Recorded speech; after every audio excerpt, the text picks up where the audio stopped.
The discussion today is about depression. There are many people that have been depressed for many years, and I get lots of letters. And sometimes they say that I found no meaning in life, no purpose, and you pulled me out of it. I get a lot of letters like that. So that's the only thing I can say. It's not due to genetics. If it was due to genetics, I couldn't pull them out. Does that make sense to you? Now, what is depression? If you live vicariously through another person, let's say you rely on that person entirely, you live and that person dies, you lose your identity because you put your identity in another person, which isn't a good thing to do. That's a kind of dependency, you know what I mean? So that's part of depression, a little bit of it. The rest is loss of identity. And you can lose your identity if you're brought up with a philosophy of life that doesn't reinforce you. If you're brought up with a set of values, do the right thing and everything will work out all right. And if it doesn't work out all right, you become depressed because you lose predictability. Is that clear? If you have predictability about yourself and other people, you can anticipate certain things. But if you have no answers, if you look for answers in your own mind, it isn't exposed enough. There's not enough in schools that give you a way of thinking so you can solve problems. Because it isn't that they don't want to, they don't have it. They've never found a way of thinking that can solve problems. That's why when the businessman retires, he may become depressed because he has no game to play. All his life, say a guy that owns a jewelry store that sells jewelry, and every sale makes him feel good. Then he retires. And he has nothing anymore. He has no identity except sales of jewelry. Do you understand? That's gone. What follows is depression. There are some dogs that have been depressed due to they had a very close relationship with their master. When the master dies, they sat next to the master and wouldn't go away and bark at anybody that would try to take them away. Because their full identification was as a team with their master. They had no identification when the master died. They had no way of looking at it. Difference between humans and most animals don't fear death. They don't even know there is such a thing. But they move away from animals that are larger than they are. That's a reflex. But they don't know what death is, nor do they think of it. So far, any questions? Okay. So a person that asks themselves questions, why did my wife leave me? And they can't figure it out because everything they've done was pleasing. And they don't understand it.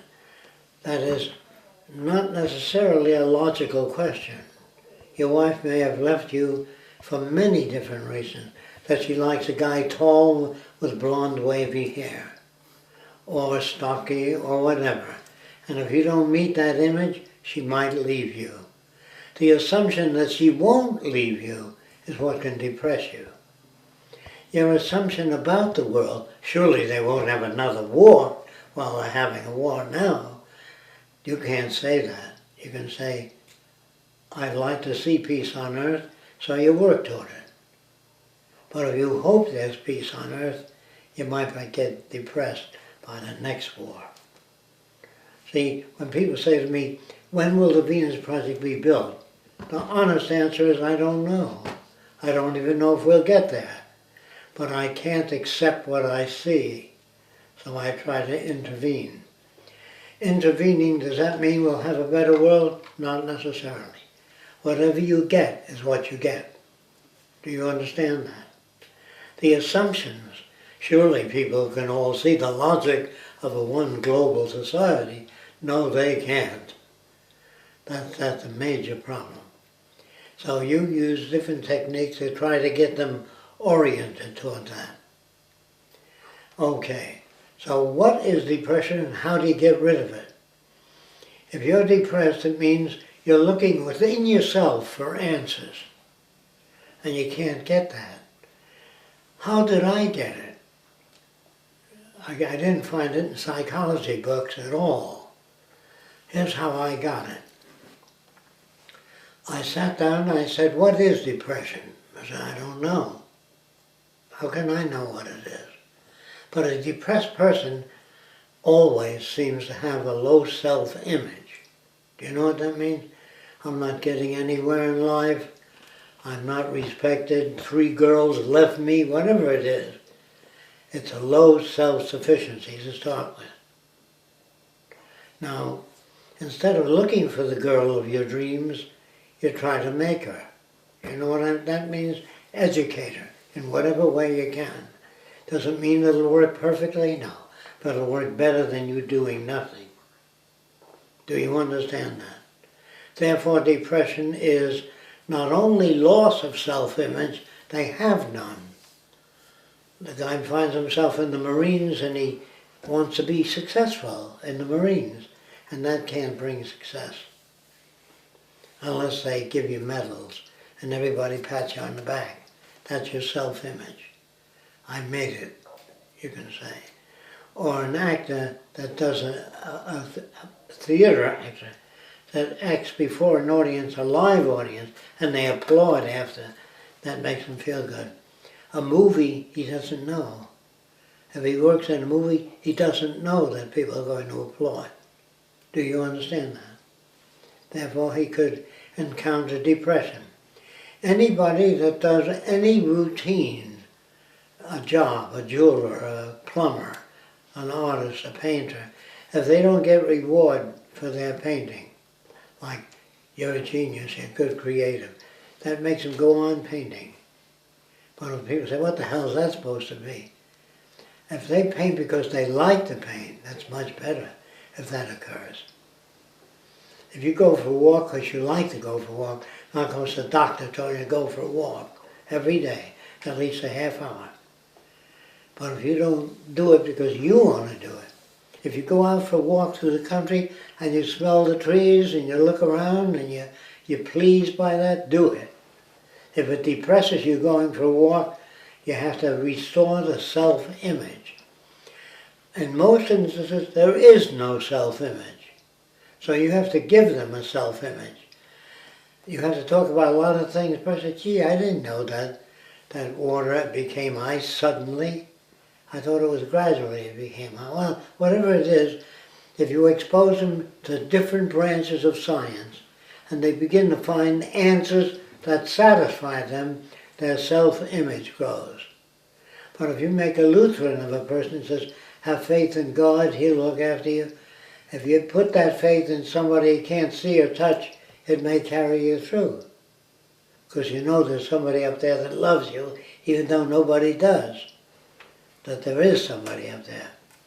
That helps some people. But it's not genuine help. Do you understand? Because he says to the minister, what did I do wrong? If you believe in right and wrong, you can get depressed. I must have done the wrong thing. It isn't the wrong thing that you do. It's a less valid thing that you do. It's a less appropriate thing that you do. Do you know what I mean?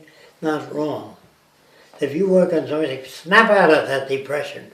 Have faith in yourself and confidence. Well, they might fall, gee, you sound great. But that doesn't take away the self-image. You don't take away the self-image, you add to it. You understand what that means? Whatever the person is. They only have no self-image. They don't know who they are. So they want to take, if you're in pain, that's different. I'm not talking about that. If you have a tumor growing in your lungs and you can hardly breathe, that's something else. That's not depression. That's physical disability.